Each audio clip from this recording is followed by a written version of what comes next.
আসসালামু আলাইকুম ভিউয়ার্স, আবার চলে আসলাম আপনাদের মাঝে। আজকে আপনাদেরকে দেখাবো করোলা ক্রস 2022 মডেলের মিটারের ল্যাঙ্গুয়েজটা যেভাবে জাপানিজ থেকে ইংলিশে কনভার্ট করবেন ওই প্রসেসটাই দেখাবো।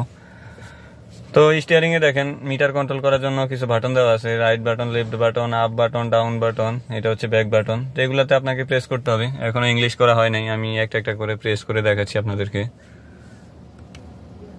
দেখেন এখানে মেসেজগুলো সব জাপানিজ ভাষা দেখাচ্ছে আপনাকে। এখান থেকে আপনি যখন ইংলিশ করবেন তখন আপনাকে সব ইংলিশে দেখাবে। তো এখান থেকে লেফট অথবা রাইট বাটনে ক্লিক করার পরে দেখেন একটার পর যখন একটা আসবে তখন একেবারে সেট আপ অপশনে যাবেন। সেট আপ অপশনে যাওয়ার পরে একেবারে নিচের দিকে যাবেন।